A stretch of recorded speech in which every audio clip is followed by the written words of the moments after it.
aesthetically, it's just so gorgeous today. It's just so beautiful.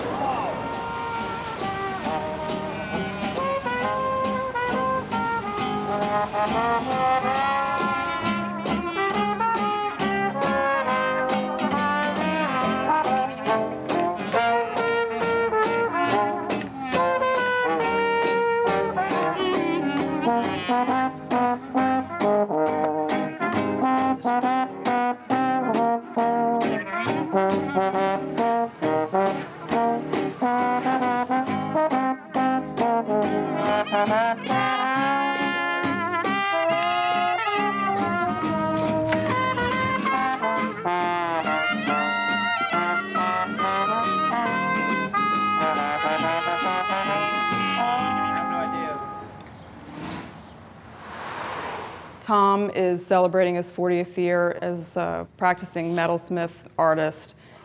He wants to emphasize the importance of artists and the dedication that it requires to devote yourself to that. It's about the relationship of making something and bringing that out from your heart. My style that I became so well known for, which I call techno-romantic jewelry objects, was originally based on found objects. But then finding the found objects on a regular basis became problematic. And so I started thinking about what it was about a found object that made it so interesting to people. And I said, well, maybe I can actually invent a design system whereby I make objects that appear to be found. Maybe I can develop what I call a design vocabulary that could be infinitely mutatable into a line of jewelry objects. And that's where it all basically came from.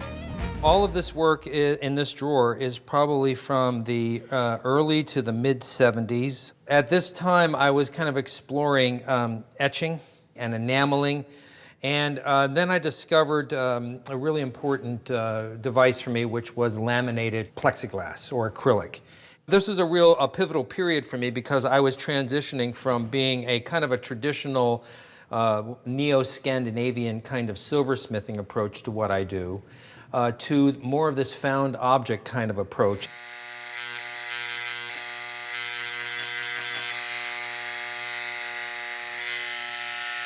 These are what we call freehand sculptures, and the way I make them is that we set up a big sheet of steel and I just draw on them with chalk, and I invent these shapes as they kind of come up, and I completely fill the sheet with designs. And then we plasma cut them all out and cut bases and weld them up. And Tom does all the finishing work on this for us. And then I get to sit here and kind of like delightfully go through this forest of freehand hearts and sign them all.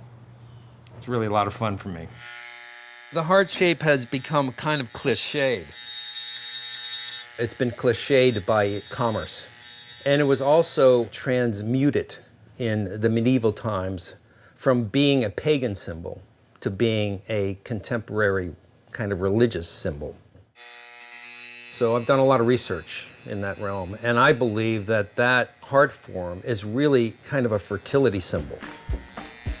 It's really a sexual symbol, and that's why I believe the image and the knowledge of it was suppressed by the church in the medieval times, and they kind of turned it into a romantic symbol. There's a history of the church always kind of taking over the pagan symbols in order to transmute them into their own usage.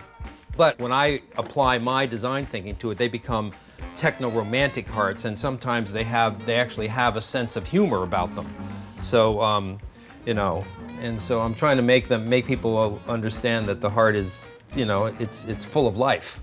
It's really full of life, you know, and that's what I love to do. And then I did one, which is really hearkening back to the whole techno-romantic system here, where these are lots of found objects here. There's gears from clocks, and there's parts I found on the street, and there's glow-in-the-dark plastic and printed circuit boards, and all of the stuff that people always associate me with.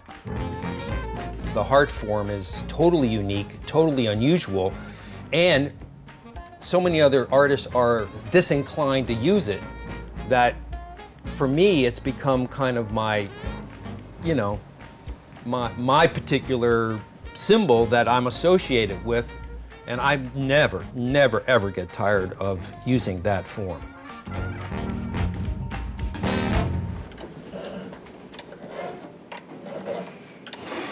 So, hey, Marco. Hey. Oh, this is cool, man. How did you get in there so tight? I use that X-Acto knife. Very nice work. Really wonderful. I used to have a store in the French Quarter, and Tom would come in, and he'd have these girls with him with these cool earrings, and I saw these earrings. I thought, wow, that's really cool. And I kept asking him, I want to do that. I want to learn how to do that. So I just bugged him until he hired me. I started from the bottom up. Project, so it's going to turn out real nice. Thanks for all your help. All right. Okay. Can I keep these just to make sure? Okay. When you have a successful professional career as a craft artist, there will come this moment when you making the thing becomes less important than you imagineering the thing. In order for it to benefit other people around you, you kind of have to move on to the point where you train people to make things the way you make them.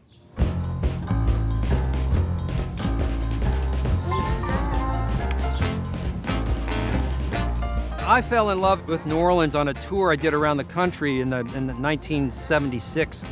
I'm a New Orleanian now, you know. Yeah, I still talk like a Yankee, but this is my home, and I miss it when I'm away from it.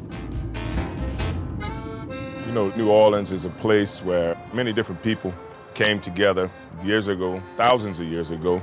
It's Choctaw territory. You're standing right in the middle of this cemetery. This is some of the ceremonial ground that they had here. So this is a very spiritual place, and that's where a lot of human cooperation had to take place. There was some negotiating that had to happen to survive in New Orleans. Historically, people that have lived here have had to depend on each other to survive. Just like the storm that happened a few years ago, the people all had to depend on each other. So artists like Tom Mann, people that establish themselves here and want to create a craft that can sustain them, as well as put some more seasoning into the gumbo, it's very important. This is really fun. I've been designing these pieces on the computer and having them cut with laser cutting from a local architectural model building company. I don't really see myself very much anymore as a jewelry designer. I see myself as a sculptor who makes jewelry to support his sculpture habit. These are devices that kind of define space, what I call space frames. There are elements that exist inside of it, and they float around inside that space. This is not only a jewelry object, but I do this as a large hanging sculpture that hangs from a big, tall space down to the floor. And I had a show here in the gallery one time where I had 3 of these hanging down the middle of the space. It was really cool.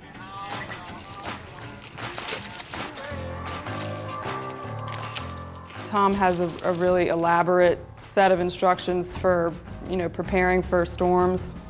Every year for the 5 years before Katrina came in, I was a nutcase about preparing for the storm. And you can ask my staff, I drove them nuts every year doing pre-hurricane season preparal. And we're threatened so often that we've actually had to go through and do the drill several times, and it shuts down business for a few days. I had food stored in the studio, and I had my kayak on the roof, and I was ready for when the storm would come, and I'd be here to be able to document it, witness it, experience it. Well, where was I? I was doing a crafts fair in Chicago instead. I watched Katrina come ashore on the laptop in my booth at the show. In the meantime, the only people who could get in there to do anything were Angel and Mark, and they basically saved the building along with some other friends who put up the boards and everything. But I missed it. I missed having that experience and had to watch it on CNN.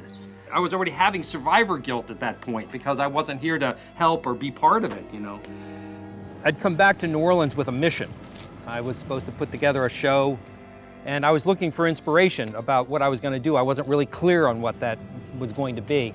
And I was biking around this neighborhood, and I was totally captured by the graphic impression that I saw in this particular site because this angel icon had been crushed in the falling dwelling, and someone had stood it back up in place, kind of like, you know, trying to keep the spirit alive.